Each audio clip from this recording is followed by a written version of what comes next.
Bat A berdin bat Armstrong zabalerako potentzia osin infinituan dago, eta justu potentzia osin hori dago zentratuta jatorrian eta duen zabalera A da. Bueno, orduan badaude potentzial dugun energia potentzial edo partikula dago potentzial osinaren barruan, potentzial osin infinituaren barruan.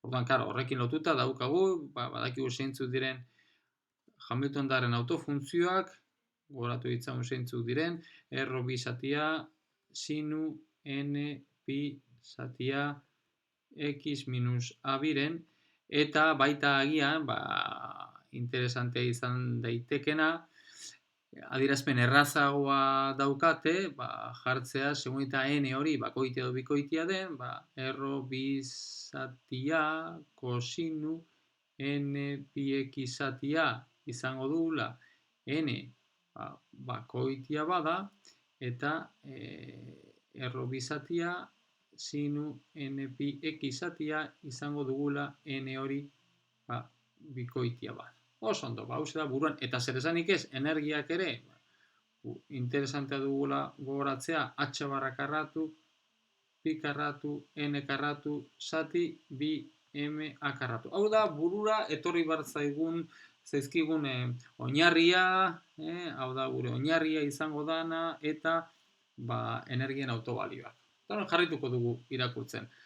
Hasierako uin funtzioa da basati erro a balio du osinaren ezkerrean eta nuloa da eskubian. Bueno, orduan, ja ematen digute nolakoa den uin funtzioa. Kasu honetan ez digute ematen zein den bere, adierazpen halako irudi bat ematen digute. Beraz, daukagu potentzial osina dugu. Beraz, zentratuta, hau izango litzateke, eta hau da ertza minus a biren, eta bestea a biren puntuan. Eta daukagu uin funtzioa dauka balio konstantea eskerrean, azalako gauza bat izango genuken, eta bere balioa da basati erro a. Eta aldiz, 0 dugu kanpoan. Bueno, ikusten duzuenez, uin funtzio hau ez da jarraia. Bueno, zer esanik ez, 0 izango litzateke, kanpoan ere, claro, eske beti izan behar dugulako, 0 potentzial osin infinituaren barruan bagaude, osinaren kanpoan, 0 izan behar dugu. Beraz, eman behar dute nolakoa den osinaren barruan. Ikusten duzuenez, kasu honetan daukagun uin funtzioa ez da jarraitua. Beraz, ez da fisikoki posible izan daiteken horietariko bat, ez? Baina, onartuko dugu, ontzat hartuko dugu gure ariketa egiteko. Azken finen, ematen digute hau da halako benetakoaren idealizazioa edo hurbilketa simple bat izango dugulako. Hala eta guztiz ere nire ustez ondo dago azpimarratzea, eta kontutaratzea, puntu hauetan ez dela jarraitua.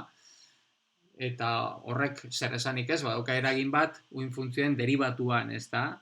Beraz, deribatuaren inguruko gauza bat, momentuaren inguruko gauza bat galdetzen badigute, kontuan izan, uin funtzioen deribatua egiterakoan, bai puntu honetan, hau da, ertzean, minus a zati bian, eta zeroan, diraken deltak izango ditugula.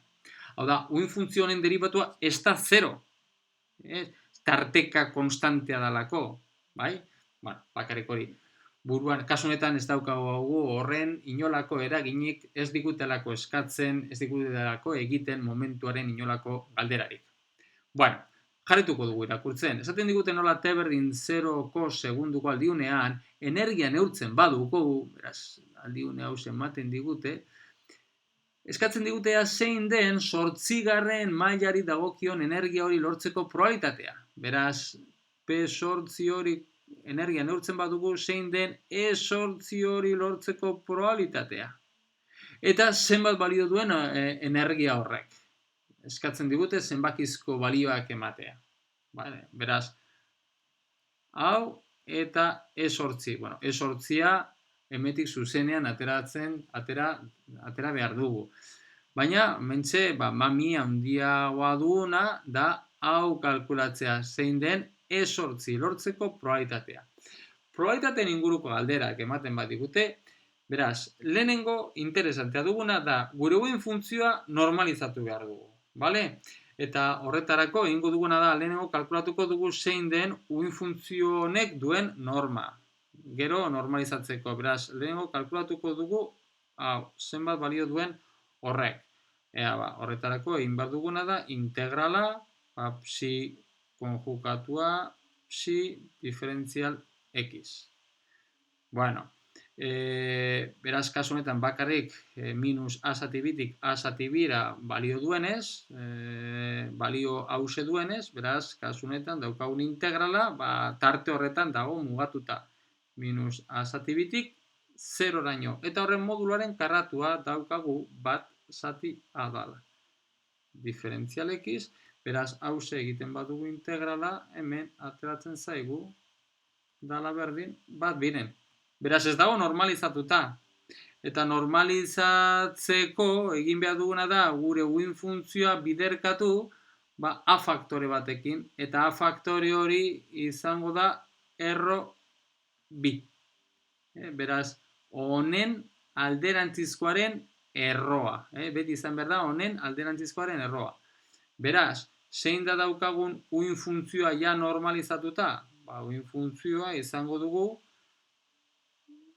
erro bi zatia, hori bada tarte honetan badago, eta 0 tarte horretan ez badago. Bueno, ja badaukagu, gure uin funtzioa ja badago normalizatuta, beraz alde horretatik ja lasai egon gaitezke. Orain ja zuzenean joan gaitezke harira eta aztertu nola kalkulatu dezakegun aldiune honetan T5 segundutan dagokion P8. Hori da, beraz, daukagun helburua. Bueno, horretarako, hemen denboraren garapena sartzen da. Beraz, horretarako, kontuan hartu behar dugu, ze eragina duen denboraren garapena bere probabilitate hori kalkulatzeko. Beraz, hau, hementxe daukagun uin funtzioa, hau da, hasieran daukagun uin funtzioa, hau da, t berdin 0an daukagun uin funtzioa. Eta hasierako uin funtzio hori, hementxe duguna, guk beti garatu dezakegu daukagun potentzial osin infinitoaren oinarria. Hori beti egin dezakegu. Non CN horiek badakigu nola kalkulatu, horretarako egin behar dugu biderkaketa eskalar bat. Eta biderkaketa eskalarra da hause. Oso ondo. X eta T0an hau da egin beharreko biderkaketa eskalar. Bueno, hau izan da, gero, teren garapena kalkulatzea oso erraza dugu. Hemen teren garapena sartzea eta hortik XT hori kalkulatzea oso erraza dugu. Horretarako egin behar duguna da, gu badakigu zein den Hamilton dela autofuntzio bakoitzak duen teren garapena, beraz horretarako egin beharko duguna da, psi n eber minus i n zati h barra t.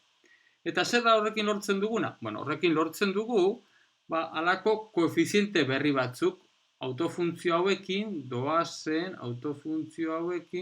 doazen koefiziente berri batzuk. Eta hauek izango dira denboraren garapena emango dutenek. Vale? Bueno, orduan hauek dira, beraz, T0an daukogun koefizienteak, eta hauek dira T-rekin garapena ematen duten koefizienteak. Bueno, beraz, koefiziente honekin, hementxe dauzkogun koefiziente hauekin, da hor erlazionatuta, n mailan egoteko dagoen probabilitatea. Hau da, n mailan egoteko probabilitatea da koefiziente horren modularen karratua izango genuke. Eta aldiz, hementxe daukagun arabera, karo, hori dana T0an. Aldiz, hementxe, denboraren ekarpena sartuta daukaten koefizienteak erabiliz, kalkula dezakegu gauza bera, n mailan eta t aldiune batean, n mailan egoteko probabilitatea eta t-ren funtzioan. Eta hori izango izateke CNT, modularen karratua. Baina ikusi zein den CNT eta CN-en arteko erlazioa. CNT horiek dira CN bider esponentzial hori. Beraz, hau hasierakoaren berdinak ditugu.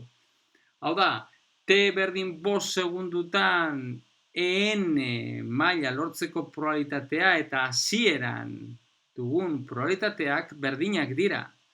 Hau da, hemen T berdin bosten aldiuneko hori ez du inorako garrantzirik. Nahikoa dugu beraz, kalkulatzea zein den T berdin 0an daukagun probabilitatea. Ze T berdin 5 segundutan dugun probabilitatea berdina izango dugulako.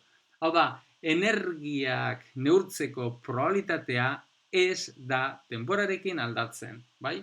Bueno, eta hori jakinda, beraz, gure helburua izango da C8 hori kalkulatzea. Ez dugu ere kalkulatu behar zein den edozein enerako daukagun koefizienteak, zaila ez da, baina ez dugu kalkulatu behar, zuzenean arira joan gaitezke, eta zuzenean kalkulatu zein den C8 hori. Beraz, hori izango da gure urrengo urratza, bai? Urrengo erronka. C8 hori da, esan dugun bezala, zuzenean hementxe lehen esan dugun bezala, psi 8 eta psi jator T berdin 0an egingo dugu, bueno, errazagoa dugulako, ez? Bueno, eta zuzenean egin behar duguna da, hementxe jarri zeintzuk diren, adierazpenak. Bueno, horretarako, kontutan hartu gau bakarrik hau eskerrean dugula, hori dela eta hementxe daukagun integrala dago definituta minus a zati bitik 0ra, psi 8 erabil dezakegu daukagun adierazpen laburragoa, sinu 8 pi x zatia, erro bi zatia diferentzial x. Bueno, hause txukunago jartzen badugu, hause dugu bi zatia, eta gero egiten badugu bi zatia minus a zati biren 0 sinu 8 pi x. Bueno, eta oraintxe ja integral hau egitea oso erraza dugu, ze sinuen integrala dugu minus kosinu, beraz daukagun integrala ez ahaztu ere kosinuarekin doan koefizientea eta limiteak dira minus a zati bi 0. Beraz, zuzenean jarraitzen badugu honekin, minus bat zati lau pi, ze ak simplifikatzen zaizkigulako eta metik geratzen zaigu bat zati lau pi, eta hementxe barruan geratzen zaigu kosinu 0 minus kosinu lau pi. Bueno, ikusten duzuenez, kosinu 0 da bat, kosinu lau pi ere bat da, beraz, hau 0 ematen digu. Beraz, hementxe daukaguna da kalkulatu dugu. Hemetik beraz, ondorioztatu dezakegu E8an egoteko probabilitatea dala 0. Beraz, ez dugu horren probabilitatea. Beraz, kalkulatu dugu lehena. Eta hurrengoa eta azkena ere eskatzen digu zein den E8 hori kalkulatzea. Beraz, zuzenean formula aplikatu eta listo. 8 karratu, izango genuken hemen, bi MA. Bueno, hau batez ere da aztertzeko eta kontuan hartzeko ere magnitudeak, hementxe manejatzen ditugun magnitudeak jakitea zeintzuk diren ere oso importantea dugula, eta buruz jakin behar dugula adibidez, H-ren balioa dala berdin 6,6 bi6. Bueno, 6,6rekin ere nahikoa da, bider 10 ber minus 34 joule bider segundo, nola ez, elektroiaren masa ere importantea dugu, askotan erabiltzen delako, 9,1 bider 10 ber minus 11 kilogramo. Haren balioa kontuz jarri behar dugu, Armstrong bat jartzea ez da nahikoa, dana nazioarteko sisteman jarri behar dugu 10 ber minus 10 metro, beraz, dana nazioarteko sisteman jarrita, eta ordezkatzen badugu, ateratzen zaiguna da 3,8 bider 10 ber minus 16 joule. Hala eta guztiz ere jouletan jartzea, mekanika kuantikoan ari garenean, hori ere, ez dut esango txarto dagoenik, baina ondo bestago. Bai, joule ondo dago, nazioarteko sistemak ondo daude, gure ingurunerako energiak adierazterako orduan. Baina energiak askoz ere txikiagoak direnean, hortze daukagu beste unitate batzuk, energiaren unitate batzuk. Adibidez, elektrovolta, bai, goratzen baduzue, elektrovolt bat, da 1,6 bider 10⁻⁷ joule. Beraz, energia hori erabilita, orduan, ateratzen zaigun, energiaren balioa elektrovoltetan da 1,3 txigora bera kilo elektrovolta.